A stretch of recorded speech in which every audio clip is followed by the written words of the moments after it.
Hi, this is Lamar, and you're listening to Getting to Third Space with Lamar and Tom. A third space is a term that refers to a safe space for people to come together for respectful dialogue in a spirit of listening, sharing, and learning. In this podcast, we explore what it means to have third space conversations, and we try to model them. If you like what you hear in this podcast, please be sure to subscribe, share it, and of course, like it. The more people join us, the quicker we get to third space as a society.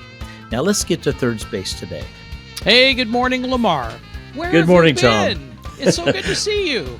Oh, I have been lots of different places. Good to see you, man. Oh, yeah. How about you? What have you been up to? Oh, you don't want to know. you just don't want to know. I mean, yeah. So I've been just kind of like dealing with whatever life throws at me at the moment. I mean, Okay. it feels like I've been doing that this entire year of 2024, Oh. but it's gotten intense recently. I mean, I retired, for crying out loud, and so I closed one business and opened a more of a hobby business after that, and moving. Oh my God, we moved. So I have an entirely different setup here, and we're still trying to get some things right in terms of the lighting, but it's going to get better. It is. But it's certainly been different. What about you? What have you been up to? You know, it's been a busy summer. I don't know. It's one of these things you hear people say, I don't know where it went. And that's kind of true. I can go back and figure out a lot of it. But I just got back from 2 weeks of camping in northwest Wyoming. Yeah. Dodging forest fires and camped at some beautiful camp spots along the Grand Tetons. Nice. And then some time up in Yellowstone, and then about a week outside of Yellowstone, a little town called Matiste. I did some fishing with my son, my brother, and my nephew, and my son-in-law. Yeah. And we have come to the conclusion that after years of trying, we are just not very good fly fishermen. My son reminded all of us that, Dad, that's why they call it fishing and not catching. I said, okay, I can go there. Yeah. So I mean, it's beautiful. We had a great time. Didn't do a lot of fishing because of the fires and the smoke. Yeah. And we probably should have checked the hunting schedule because it was opening day for pronghorn and deer. And it was like, ducking bullets and avoiding smoke, we just kind of gave up at one point. Yeah. But we had a beautiful time. Had a great time. Well, I saw a number of photographs that you shared with me via text and email. Yeah. And wow, there's just some extraordinary shots that you got.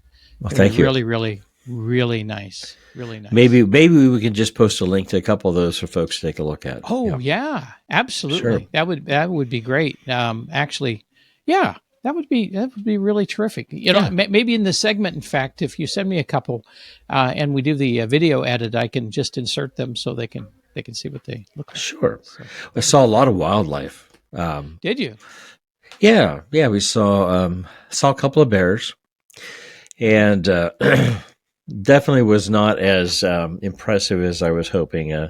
First of all, people are very stupid around bears. Around wildlife in general, I do photography, and you got to have the right equipment to do wildlife photography to make the pictures look like what you see in National Geographic, right? Right. Or you have all these people with little tiny cameras who are running up towards the big animals because they don't have enough telephoto zoom to take pictures and putting themselves and others in harm's way. And I saw quite a bit of that. That was unfortunate. Are we talking like selfies with bears, or? No, we're talking people who couldn't get close enough with their camera, lens, and so they had to run closer. Yeah. And it's like, well, I don't know. Darwinism. is raising its ugly head, maybe. Devolution. Yeah, right. Remember the Darwin Awards? I think that some of this could apply.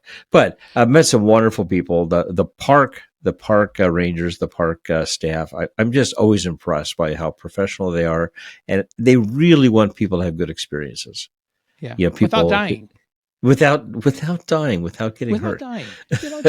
Just for fun. Just for fun, Sure. Why not? Yeah. You know where our house is, because we took you by the site when you and Carla were out here in May. And what we're finding is that there are just some spectacular sunrises and sunsets here. And we were surprised about a week ago when we could actually see the northern lights. And we were able to go out and get some photos of that. That was really fantastic. And this week we had a supermoon, and also the opportunity to see a comet. Although we couldn't quite see the comet, but we've just had and we had a balloonist keep going by in the mornings. It was really pretty cool. So, in a hot air balloon going. So we got some nice photos. Oh, good. Nothing of your quality, but certainly, fun photos to take and some pretty cool images. So, well, that's the fun thing about photography. Anybody can do it. Use the equipment that you have. Just do it safely, right? Yeah. But and I would like to go to a balloon launch. I mean, that's something that I have on my bucket list to do, because I think that's a beautiful, a spectacular view. Yeah. Not that I want to be in the balloons. I don't want to do that part. So now, when I lived in Iowa, I lived not far from Indianola, Iowa, which for many, many years was the home of the National Hot Air Balloon Championships, which have since moved to New Mexico. Right. But it was not unusual, because I was only 10 miles away, that we would have hot air balloons coming quite low over the house. It was really, really neat, and enough so that you could wave easily to the people in the baskets, and you could hear the burners come on and stuff like that. It was pretty neat. Yeah. Well, but there's one other thing that we've been doing too that people need to know about, and that is that we've been using this break. We've continued to meet and to plan. Right. It sounds like we haven't seen each other in 2.5 months, but that's not exactly true. We've continued to think about how we are doing the podcast and rethink how we would like to do the podcast and approach it in the future. And that means we've been examining what has worked, what hasn't worked, that kind of stuff. So that's right. Yeah.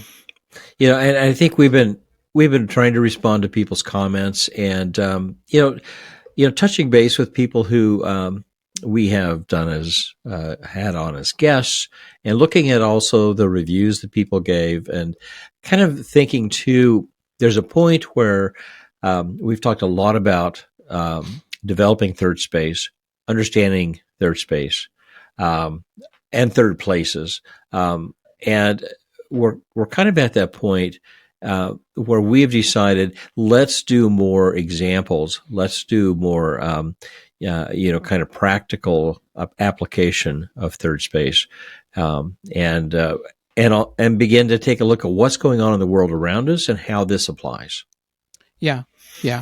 Well, and let's take just a second and to remind people what we mean by third space. We mean that third space is a space where two or more people with differing viewpoints, ideologies, or even worldviews are able to really come together to hear, listen, share, and connect with one another without animosity, without aggression, without conflict. And so that's what we mean when we're talking about third space. Is there anything you wanted to add to that? No, I think it's also a way to sometimes address issues that are concerning, with whether it's personal issues between people, whether it's related more to local community issues, or even national and international issues. So we're finding that it's a pretty important. We know it's a pretty important process for people to go through. And we want to encourage people to do that. And given all that we're seeing around us these days, particularly in the political climate that we're at, there's a lot of opportunity to be said. Yeah. Yeah, that's right. And so, and as you alluded to in this, what we're really trying to do in the podcast, even with some controversial issues, is to talk about not only what third space is, but try to model it in our conversations together and with the occasional guests that we have on. And as you indicated, it's really important to do that because we're really divided in our politics in the country today, but not just in politics, but in some other ways. Right. And we've seen such rigidity in the positions people have taken, and with it, some aggression and even violence. And there really has to be a different way for us to communicate with one another and to engage one another without that happening. But I think you also kind of took us down a little bit different path here in that we are deciding that we're going to be doing more table talks using third space principles, as well as having guests, and the topics we're going to tackle may be even more controversial and difficult. I think we need to say it is not our intention to irritate people, to make them angry, to cause a conflict. We're not into doing the kind of thing that you a lot of times see on TV with commentators on both sides of the political spectrum. That is not our intention. But our intention is to try to shed light on some things that perhaps need to be talked about and discussed, and may not be getting enough attention out there. So that's our intention. So we'll be a little bit more direct, I guess, is the way to say that, about talking about important topics and current events. So had a conversation with my daughter, Ashley, and I think maybe I mentioned this before, but I know you and I have talked about it. And Ashley is a regular follower of our podcast, which I'm glad that she is. And I told her we were kind of on this hiatus. We were kind of retooling and getting ready to move into kind of the next evolution of this podcast. She goes, Dad, you and Tom, and you know Ashley pretty well. And she goes, you and Tom, you guys sometimes just need to say it. Say what you mean. Say what you're thinking. Don't dance around the topic. She's the person who doesn't dance around the topic. She's a wonderful personality. And that's not the first time I've heard that comment. I've heard it from a couple of other listeners. So I think we do want to talk about, I think we want to talk about things like this current election that's happening between Harris and Trump. I think we want to talk. There's an election? Yeah, it's not over yet, my friend. I don't know if it will ever be over. But that's my great fear, is that it won't really actually be over, even when it's over. Yeah, right. The last election wasn't over either, and the one before that still wasn't over. But that's one thing. We have hot topics in our communities, and things like where are our personal rights? Where are the rights of women? Where are the rights of children? And some of those topics lend themselves, I think, some challenging conversations. Yeah. With some very deeply held beliefs that maybe you and I have, and that others have. So we have some things to talk about. Well, speaking of the election, since it's coming up. Okay, here we go. We talked last week, and we decided we would just rip the bandage off and go after the most obvious thing, which is the current 2024 presidential election. Right. And we've been thinking about what we're observing about that upcoming election, and what we're seeing that is positive, negative, and otherwise in it.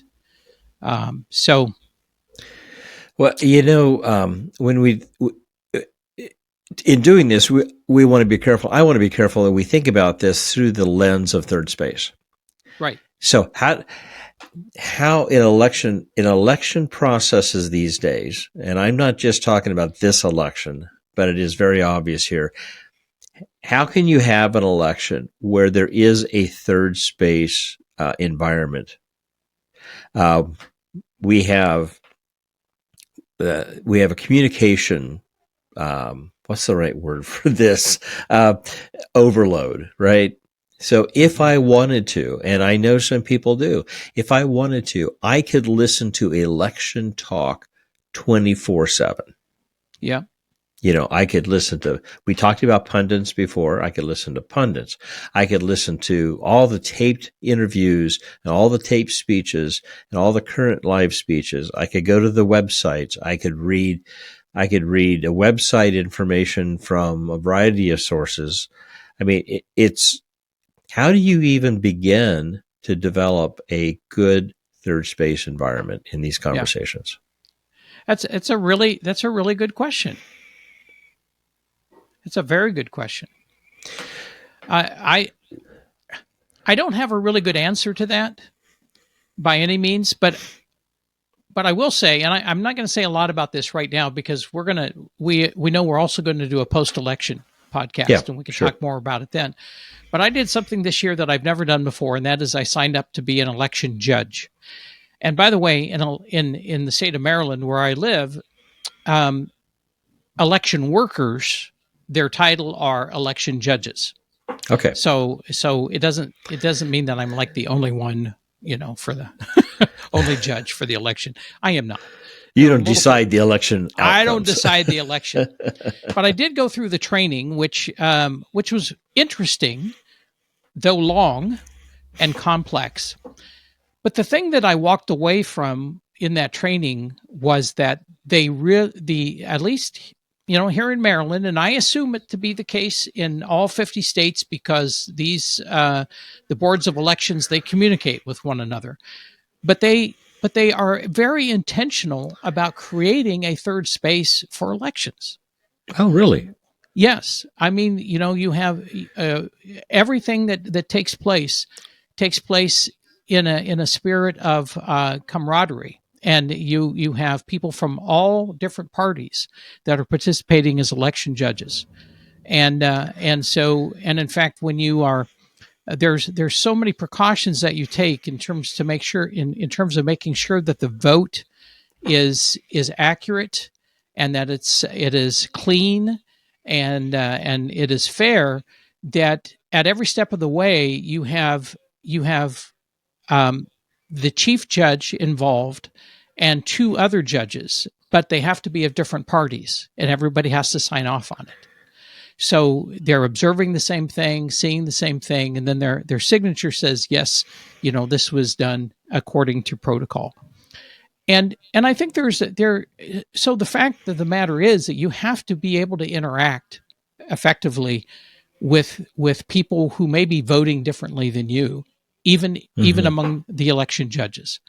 And so I was really impressed with the process and the procedure. It is not an easy procedure to follow because every step along the way has to be documented and has to be considered. But it's amazing the lengths that they go to make sure that it's a fair and accurate election. So in my mind, that's a strong effort to really create a third space for an election to take place. I'll tell you more about the experience when we come back and do our next podcast. I think that I'm going to be I'm going to have two opportunities to be an election judge. Once is for early voting, perhaps later this week, and then on election day itself in November. So, we look forward to that. That's going to be an interesting experience, I'm sure. I think it's going to be really interesting. And I'm looking forward to it, though I'm a little bit nervous about making sure that I do my homework and I'm fully prepared to do what I need to do. Yeah. So, yeah. Well, with my little rant there a little bit ago, let me kind of back up a couple of steps on the local stuff that I've been kind of observing here in Kansas.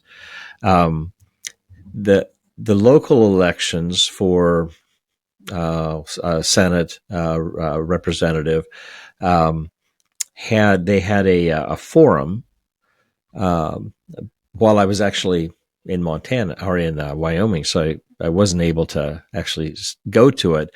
But it's hosted on the Chamber of Commerce's website, so I was able to go watch it here, and I was impressed. So you had the different folks who were running, and the competitors, and it was hosted by the local newspaper editor.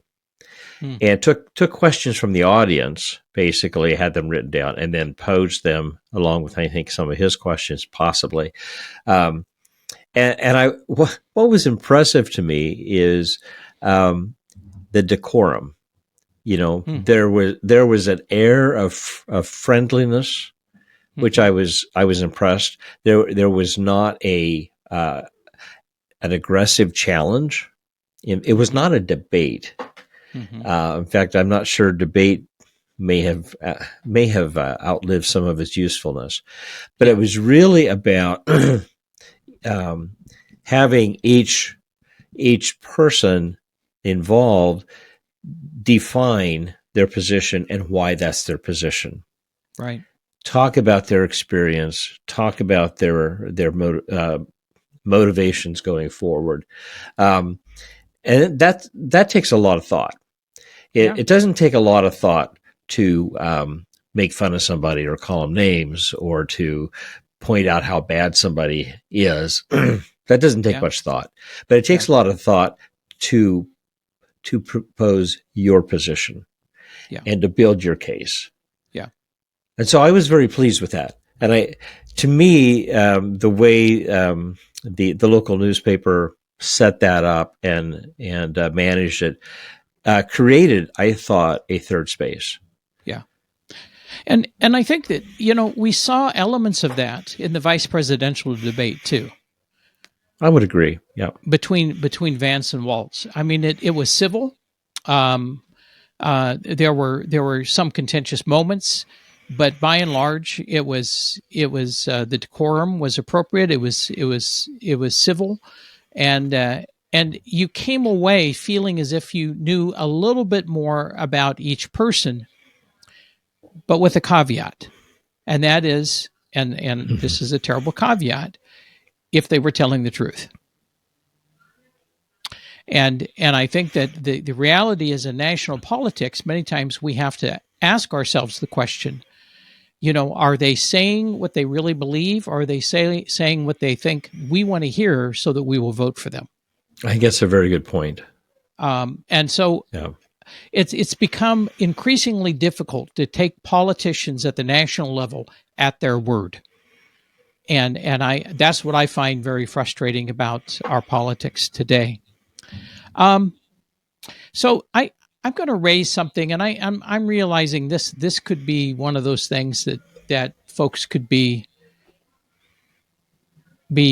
find problematic, but I'm going to go ahead and raise it because it's one of those things that is bugging me a little bit here. In the summer, the Democrats pushed Joe Biden off the ticket after his truly disastrous debate performance in June. Mm-hmm. I don't question that decision. I think that there was a lot that he was showing in that debate that just was so problematic in terms of where he is cognitively and so on. And I have no doubt that in other times of his life he has been very sharp. And very, very focused and very, very capable. But that debate was extremely troubling for most Democrats, and I can understand why they pushed to get him off the ticket. On the other hand, what we're observing with Mr. Trump is similarly bad. He's talking about using military force against his political enemies. He seems to live in an alternative reality in which he is disconnected from what is going on around him. And so, for example, he was in he had a town hall dance party in which he was supposed to be doing a town hall moderated by South Dakota Governor Kristi Noem, in which 2 people had medical emergencies in that. And he seemed oblivious to that. And instead, he had them start playing his campaign playlist and then stood up on stage and did something that was supposed to be like a dance to them for 40 minutes. In his speeches, in his behavior, so much is saying that he doesn't have what it takes. And he's becoming more erratic, incoherent, and completely off subject. And frankly, he's babbling in the way Joe Biden was babbling in the first presidential debate.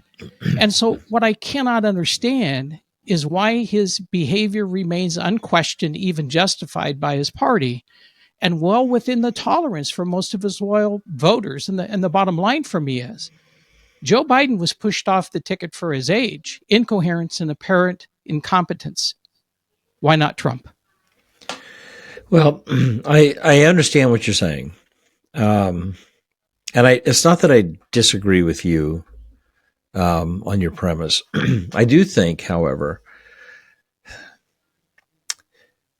I think there's a difference. One is timing. Mm-hmm. I mean, if the Republican Party pushed, even if they could push Trump off the ticket, you don't have any time left. You're done. Okay. And I know he's been, the things you've talked about has been over the summer. It could have happened possibly. But I think logistically it wouldn't work. It's almost impossible to do. But I don't think that's the motivation, and I don't think the Democrat motivation is always as pure as we might make it either. Mm-hmm. I think the Democrats knew they're not going to win. They're not going to win with Joe Biden. Mm-hmm. They were looking at polls. They were looking at numbers, and when he didn't perform. At the debate, they knew if we're going to win, we have to change candidates. Yeah, I don't think that's the same case for the GOP. I think that they believe that they can still win with their candidate, and so the motivation to change is not about the ability to lead. I think it's about the ability to win. Mm-hmm. And I'm not sure that's necessarily a different motivation than what the Democrats did with Joe Biden. Mm-hmm. Mm-hmm. I think that's a really fair point, because the Democrats knew way earlier this year that Biden was really trailing behind. And I think haunting Democrats was Biden's almost pledge when he was elected to be a transitional candidate.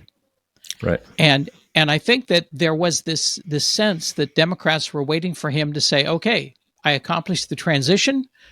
Let's have a primary that brings in other people, and let's have a free for all until the best candidate emerges. And that didn't happen. That's right. And so by January, February, I think a lot of Democrats, the Democratic Party was going, we may be stuck. And what do we do now? And it looks like this is, despite all of the deficits of Donald Trump, not just the ones we mentioned, but the criminality, the indictments, all of that kind of stuff, it looks like Trump stands the better chance to win. We've got to do something. So I think it's a fair point, that it was really about, we can't win the election with Joe Biden, which, what? Lamar, all of this is extremely sad to me, because what it says is that politics is not about actually doing good for the greater for the whole of the country. It's about winning. And I know that's a real cynical view Extremely cynical view. But that's how it feels to me, that it's really not about, can we come together? Can we talk? Can we meet? Can we figure out a way forward that is good for the whole of the country and the whole of the population? No, it's about, can we get more seats in Congress? Can we get more seats in the Senate, in the House? Can we win the presidency? Can we then force our ideas onto the rest of the country? So how long do you think that's been the case? Oh, quite a while. Okay. I don't think this is new. It's not new. It's not, but it's not new. But I think that what is somewhat new about it is that it feels like a very dangerous time, right, in our country. So, I've had some conversations with some local politicians, and we've had some conversations. We had Steve Owens on here as a representative in Kansas. We had Carolyn McGinn in here, who's a state senator, and I've had conversations with them and others since. I'm not in agreement that all politics, and I shouldn't put the words in your mouth here. I would not say that all politics is about winning and losing. A couple of things. One is I do think at a national level, from the information that you and I and others are fed, that appears to be the case. All right. I do think that what we have lost our ability over time, maybe if we went back to before Obama even, we lost the collaboration in Congress that maybe we've had before to get things done. But it hasn't always been there. I mean, there's been lots of splits. You evolved all the way back. But I think that what we don't hear about enough, and we don't see enough, is the collaborative work that's done. And I'm in a state where we have a Democratic governor and we have a pretty much Republican state Congress, and they butt heads on a lot of things.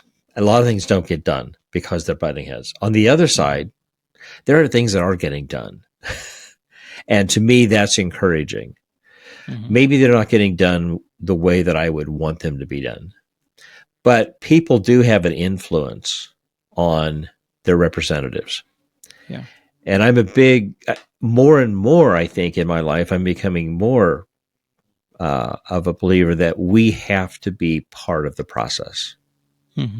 We can't just let what either a party is promoting or what the media is choosing to promote. We've talked about where we're getting our information from.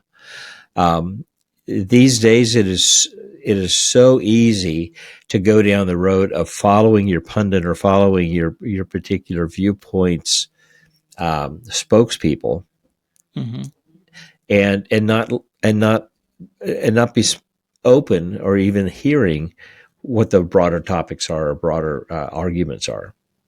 Yeah. And so I think there's stuff that is getting done.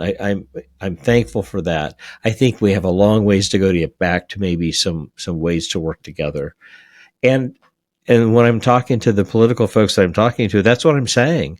I'm saying I'm interested in voting for people or getting people into office who are willing to get work done, not just for their particular constituents.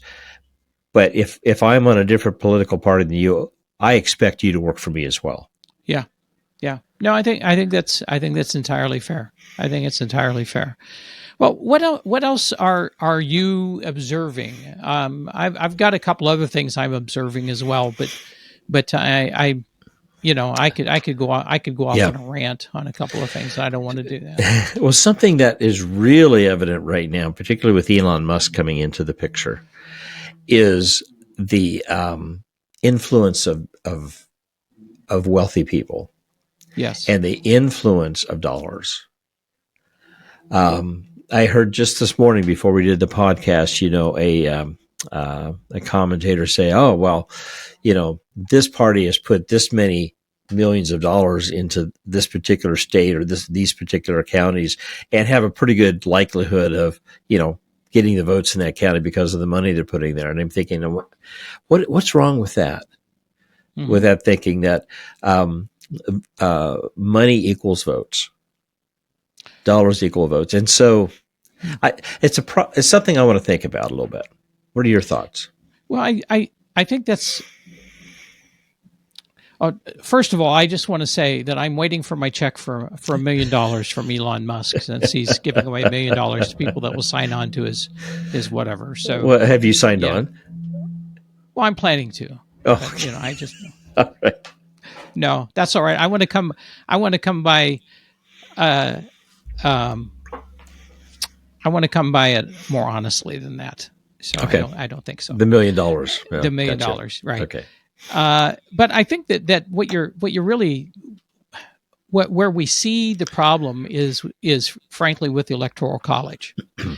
The Electoral College means that the minority in a few states elects the president.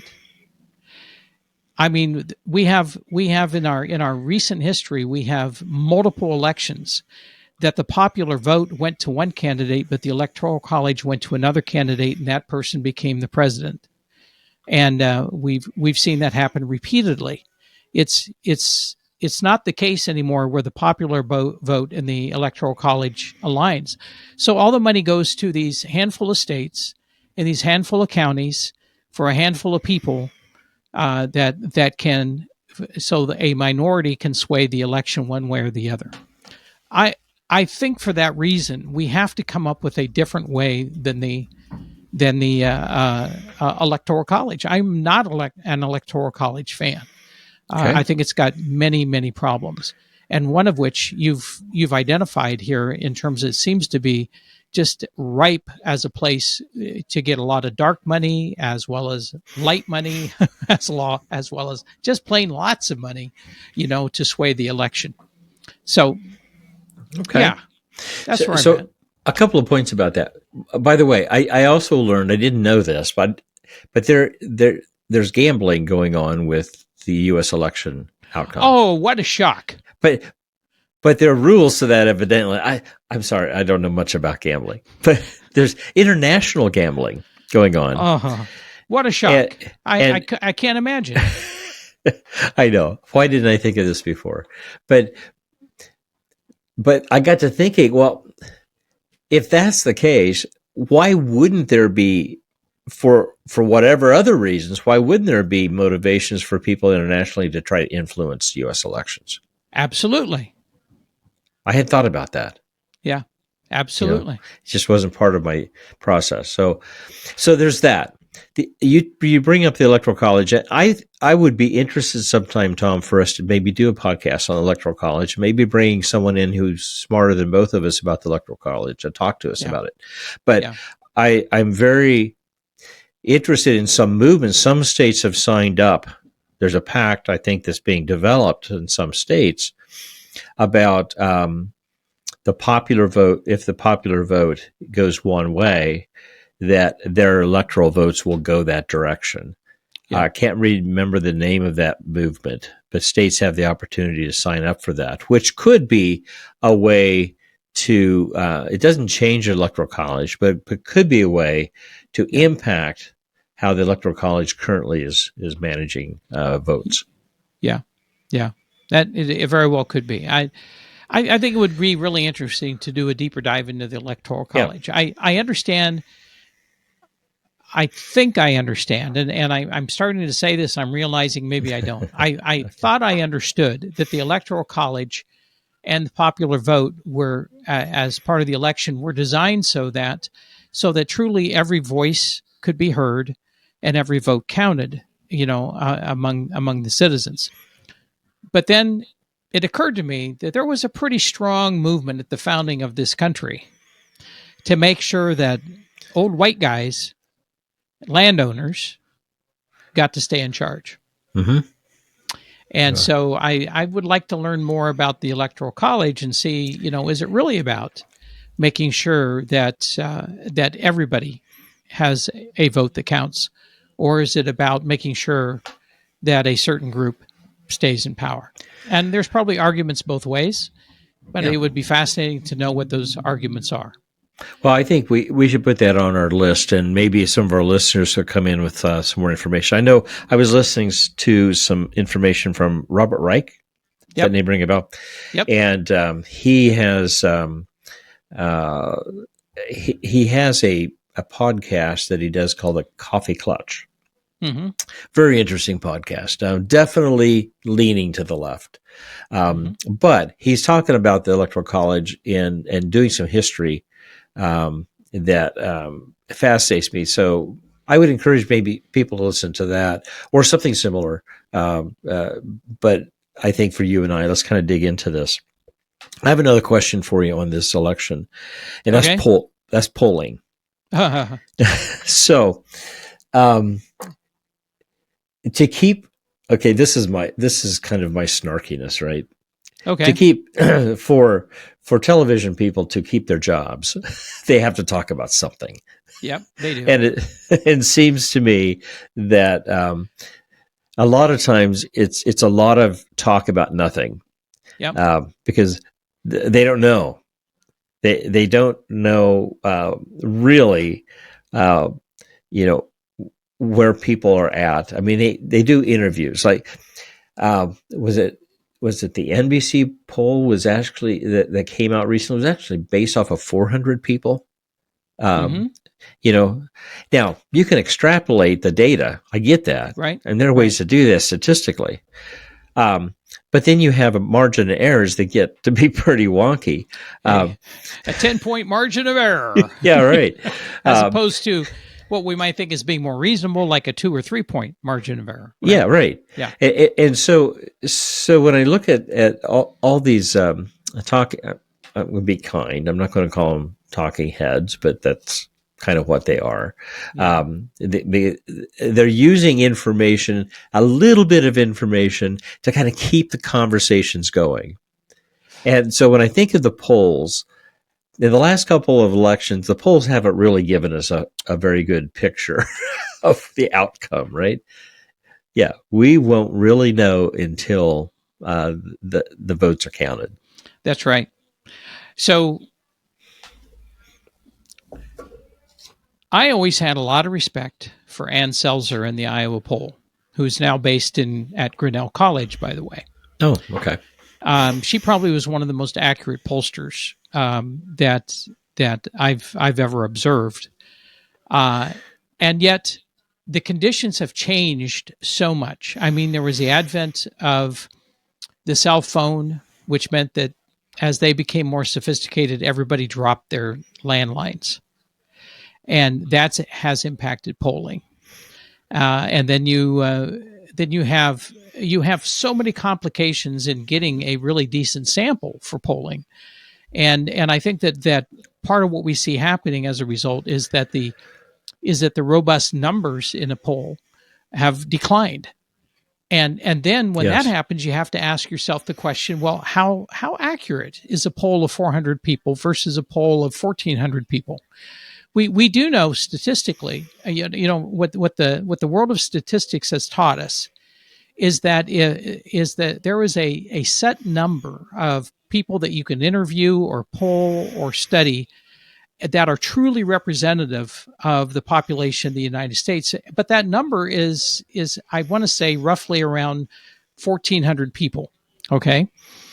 But if you can do a study, which is effectively what a poll is, it's a study that really has the appropriate sample size and done in such a rigorous way that allows you to really learn something from it, then you've got something to go on.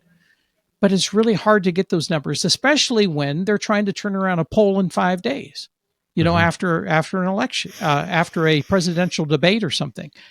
I think we expect too much of the polls, and we put too much weight into the polls, and we just can't do that, because the only poll that really counts is the poll that is done at the election, which is Right. the election itself as a poll, right? Right. That's a poll.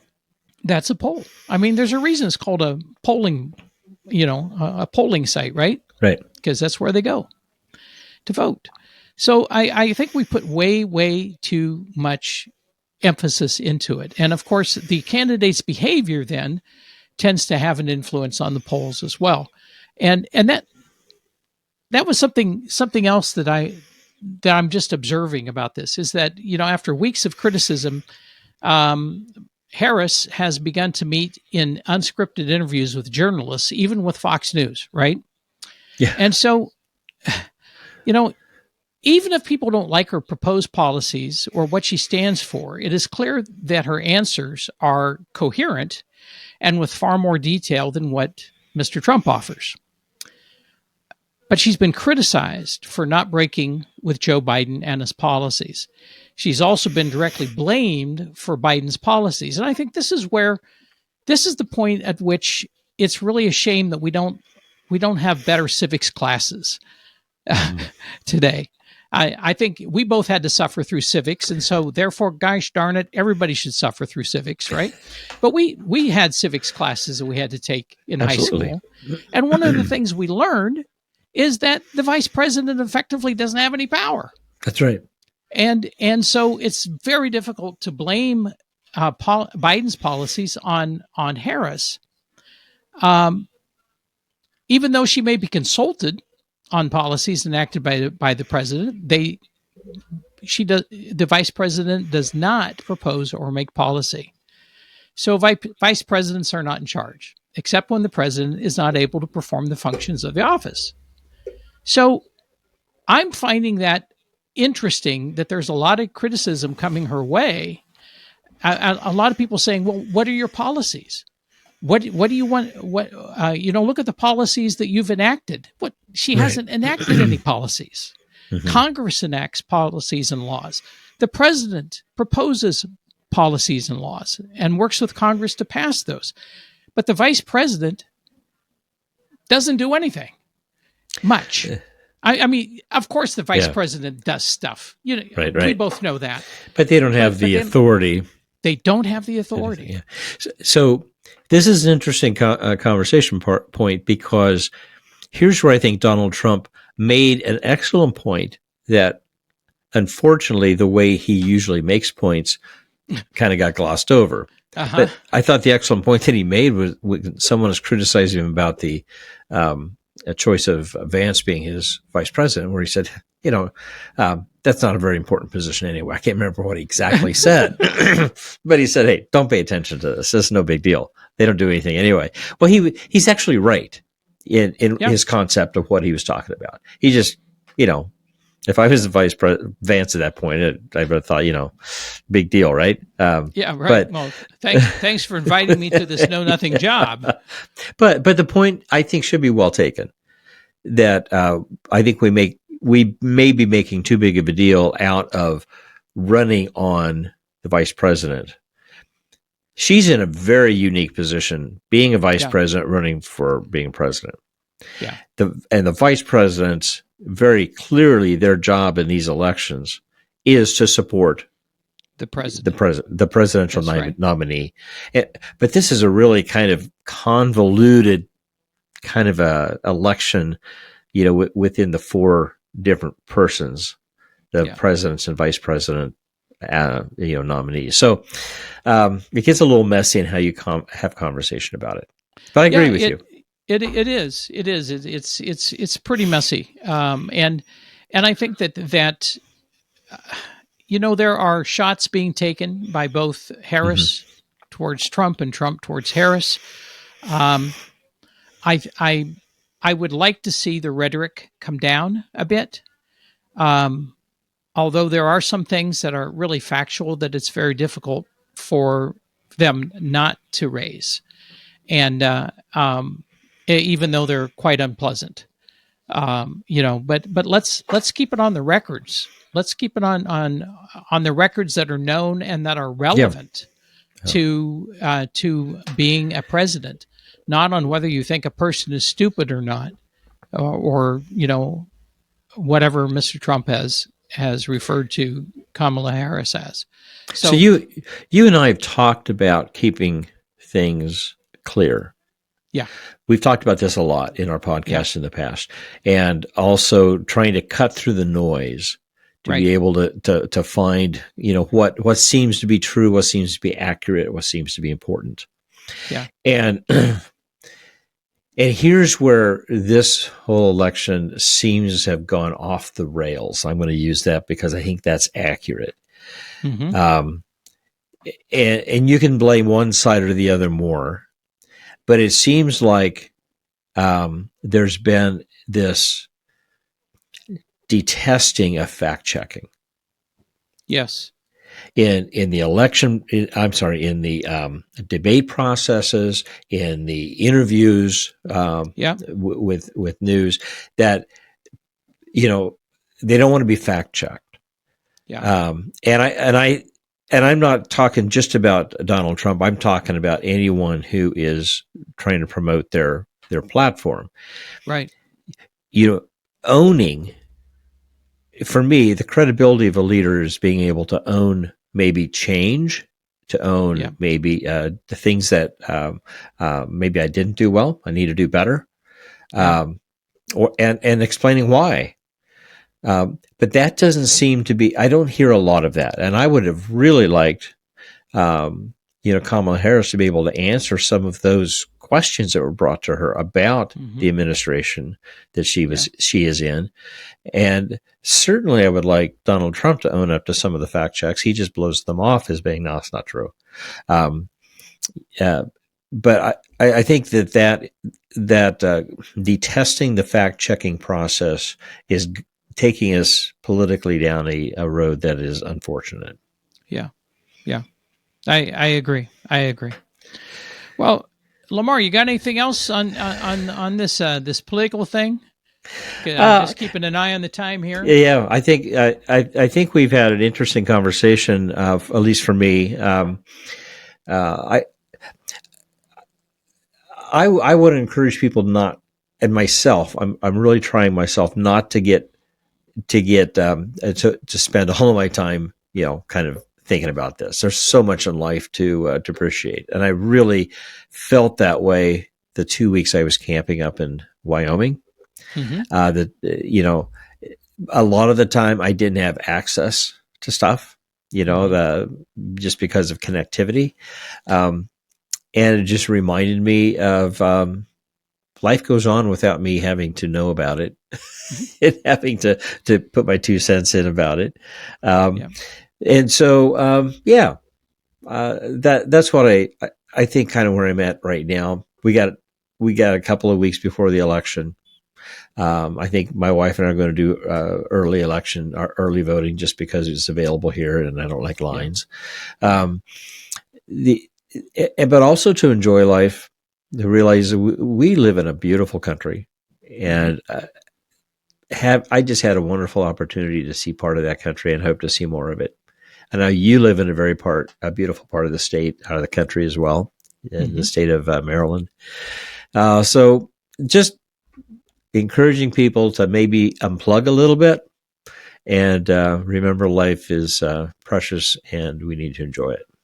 Absolutely. I like that. That's a good way. That's a good way to wrap this segment, which takes us then to the next and closing segment we talked about having, which are as a public service, we're going to offer kid-friendly Halloween jokes they can use for trick or treat. Oh, there we go. Okay, kid-friendly. Okay. Yeah. Yeah. Kid-friendly. Okay, so here we go, Lamar. I got one for you. What did the ghost say when his friend lied to him? I don't know. What did the ghost say? I can see right through you. Okay, I got one for you. Okay. Why doesn't Frankenstein dance? Wow. No rhythm? He has 2 left feet.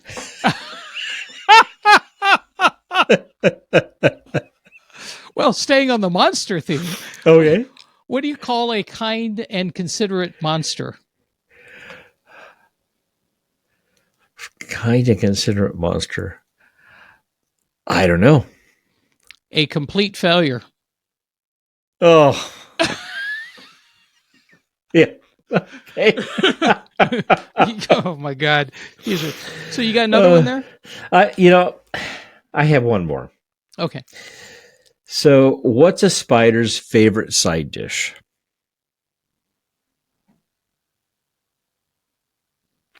Corn on the cobweb. All right, I got one last one. All right, go for it. Why do ghosts like to ride in elevators? Don't know. To raise their spirits. With that, oh my gosh. Oh my goodness. Okay, so yeah, well, trick or treat. Yep. Jokes for kids for Halloween. So, did you buy your candy to hand not out? Yet. Not yet. I gotta get it like the day, an hour before, or else I eat it. And so, your A1C goes up, right? It's all gone. All right, so let's just remind folks that we'll be doing an election follow-up podcast. Yeah. Which we will record right after the election, and then it will drop on November 11th. And in the meantime, we want to remind you can catch Getting to Third Space on Spotify and a variety of other podcast platforms. Also, we've set up a new YouTube channel where you can watch it as well. The link to the new channel will be in the show notes of this podcast. Okay. And in the meantime, you can leave a message on Spotify, or you can email us directly. Where can they email you, Lamar? Lamar. Roth. No. Lamar. Lamar. I don't have my notes in front of me, Tom, but it is Lamar. Third space. Third space with 3 RD. No. Yeah, 3RD. 3. Yeah, I got it. 3RD at gmail.com. Let's go over that again. It's Lamar